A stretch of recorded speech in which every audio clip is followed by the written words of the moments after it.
Then, after that is the actual analysis. And here first he does identify, he looks at, he finds the ones where the element is maybe where the material is actually a phantom, so-called phantom material. That's not so important. So what's important is this bit here, where the resolution is taken into account. Before, the coordinates that I looked at, they were all based on pixel.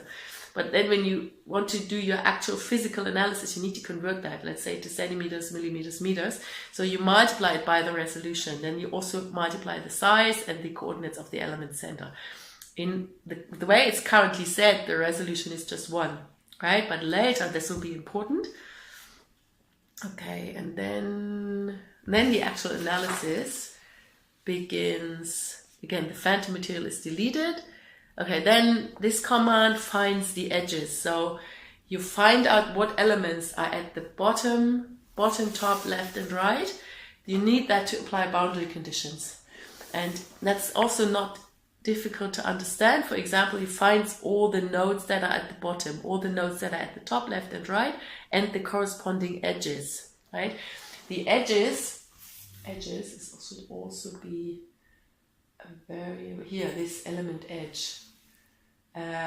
You need to think of it like this. When your mesh is complete, you have nodes, and all the lines that are there are also numbered. They are the so-called edges.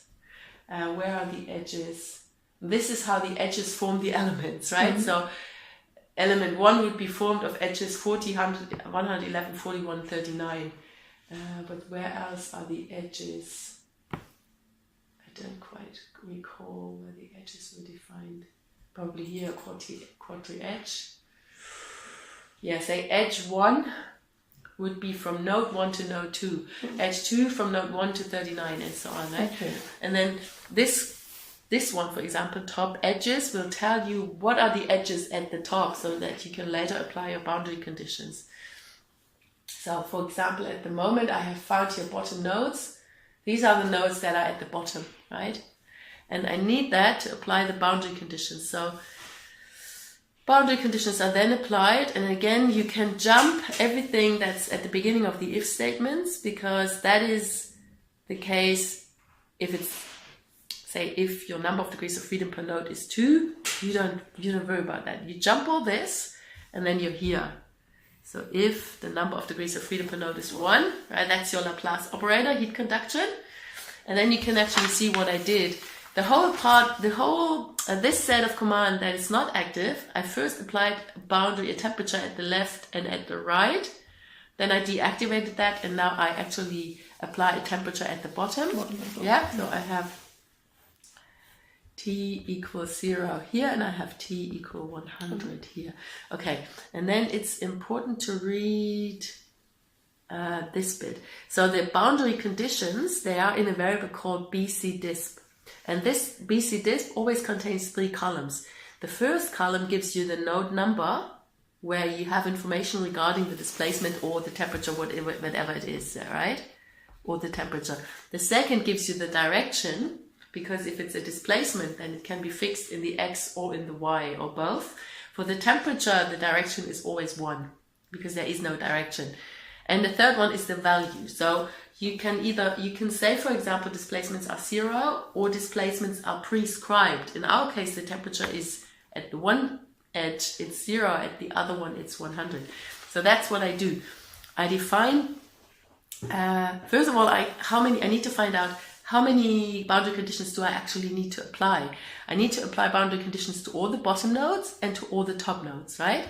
So I find out B node is the number of the bottom nodes, and T node is the number of the top nodes, and then that's the number of boundary conditions I have. So I define my boundary condition vector as a vector which has 3 columns, is all 0, and the number of rows is here, right?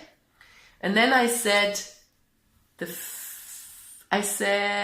first column of the first column of the rows corresponding to the number of bottom nodes equal to the nodes at the bottom The second column I set equal to 1, and the third column I set equal to the temperature, T0. Then I do the same for the top. Yeah, and then I have defined all my boundary conditions. And the flux is like a force that in principle you do not necessarily need to define because it's all 0, but I've just defined it as 0, so it doesn't harm. Okay, and alternatively you can also define something like a flux boundary condition, but I haven't done that for this example.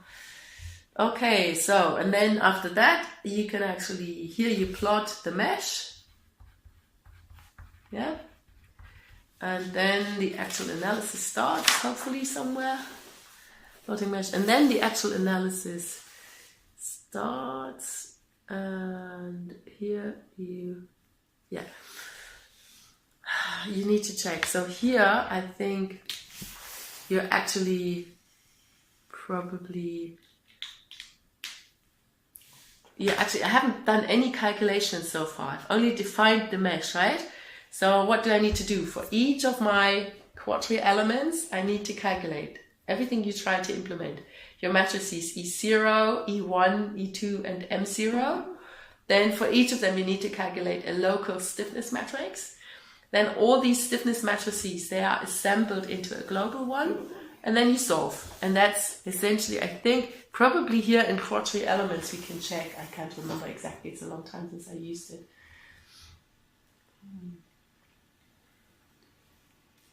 When you look into this code, it looks very complex, but you should recognize a few things. Where is it here? Quadri elements. Let me open this.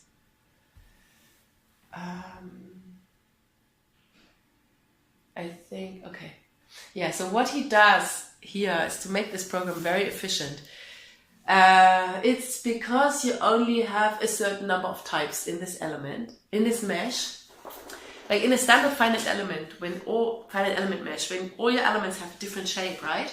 You have like 5,000 elements, then for each of them you need to calculate the stiffness matrix. But here we only have essentially, what do we have? We have 3 different types, right? We have the one with 4 nodes, and the one with 5 nodes this way and that way. So, and it does not matter how big this element is. You only need to calculate the stiffness matrix for each of these ones. So in fact, you only need to calculate 3 different stiffness matrices. And later, when you assemble, you can just retrieve it. So, and therefore what he does in this function, he pre-calculates all the possible stiffness matrices, which is a lot more, it's just more than you need, but it's still a lot less than... So essentially he calculates the 6 types, right? 6 types, yeah. And then the 4 orientations for each of them, which is 24. When you have more than one material, you need to do it again for another material. So essentially, yeah, let's say here, we do pre-calculate our local stiffness matrix K, local, for the 6 types and the 4 rotations and all the materials that we have. So in our case, because I have defined 2 different materials, he will calculate 6 times 4, 48 stiffness matrices in total. 48, 6 types.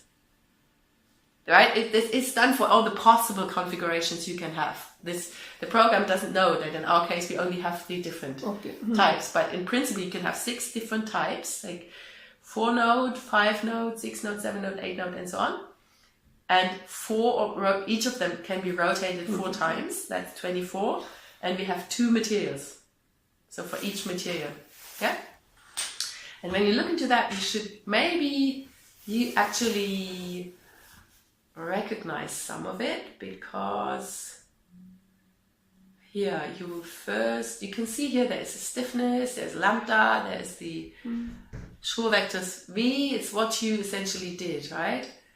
And you can look into that. So he will actually calculate here the stiffness matrix for a 2-node element and then do this. So this is maybe something that you can look into. Ja? Wie weg ist das? 5 Minuten. Ja. Danke. And in the end, you will have stored the stiffness, for example, for a particular combination. J is here 1 to 6, so the 6 combinations, right? And I'm not sure where the material comes in. Yeah, he stores it. The element can also be rotated in certain combinations and so on. So that's essentially where the stiffness matrices are calculated. And then in this one, in the SPFE analysis, they will be assembled, right? K local is assemble into K global, and then you essentially solve KU equal F. Okay, and yeah. Okay, and then the rest is post-processing. So here so what's actually the problem that's solved depends on whether you're solving static, time, or modal. We're solving statics.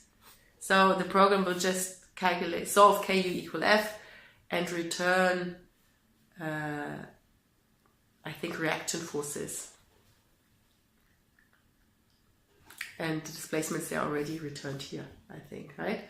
And the other you can ignore because that's for time domain analysis and for modal analysis. And the rest from here is post-processing. So don't worry about that because that really depends on your problem, what you want to plot. In our case, we're plotting the temperature as a functional space. So I guess that's a lot of information, but I'll let you have to go, right? I send you get this. I think it will be useful to have a look into this one because I think it helps you to understand the philosophy behind this quadri meshing. The way you don't really need to worry too much about how is the image converted into the quadri mesh, but you need to understand that we only have using a so-called balanced mesh, so we only have 6 different types of element. Each of them can be rotated 4 times, and we make use of that. But for us, it is 4. In our specific case, we have 3. Okay. Yes, 3. Yeah, we have 3 different 3 types. different types. Or we have differently. We have 2 types, and one of them is rotated. So out of the 24, we only have 3. In a general case, you have 6 types, and each of them can be rotated 4 times, which is 24, right? Okay. So we only have 3, but I think the program, to make it more efficient, because you never know what you have, the program is written such that all the possible combinations are calculated, and then only the ones that you need are assigned, right? So, and this one you can also take, but that may actually be more confusing than helpful.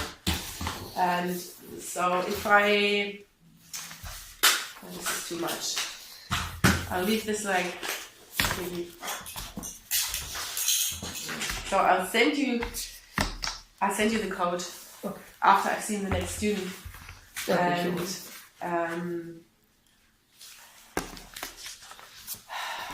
I wonder whether I can also find you a better documentation of the program. I need to check. I've had a couple of students working on with this program, but everyone needs to find their way through. None of them has completely documented it. It's always for a different application. If I find the proper documentation, I let you have that. Sure, thank you. And then I can only ask you to, you take it, you run it. My impression was actually, although you struggled a little bit with the programming task. Right. It's not because you can't program. I think the programming, the text, the actual code that you wrote was actually quite good. I can see that it was a matter of understanding the algorithm, right? So now this time you get the code and you need to decipher it. Maybe you find that actually easier. Are you still in touch with Vikram? He came last month for 3 days, and once because he also had this program. Okay. Maybe not exactly the same version. He did not use heat conduction. And he may not remember anymore. So when you're stuck somewhere and you just don't know what is the meaning of a particular variable, right? So what I normally do is when I try to understand someone else's code, some of the things you might skip. Okay. That's why I told you this is where the mesh is created. Don't go, for example, into this function qtdcomp. right? Okay. You don't have to touch that, except this gives you the decomposition. But what you need to understand is the parts that are related to scaled boundary finite element method. In particular, how are the elements defined? So what are all these variables that we have here? What are the meanings of this variable LF? What does that mean, right?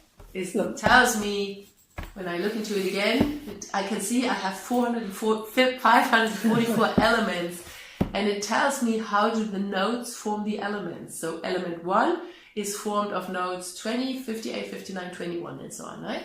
So that's what you need to be able to read. How is the mesh described? And when you study the code, then sometimes it's useful to run it only a little bit, then look into the variables. You can also, if you want to experiment with it, keep the original somewhere, give it a new name, change the image, make it as simple as you can. You can also change the image size. Like I have used a very big image, 1024, which gives me a lot of nodes. Right.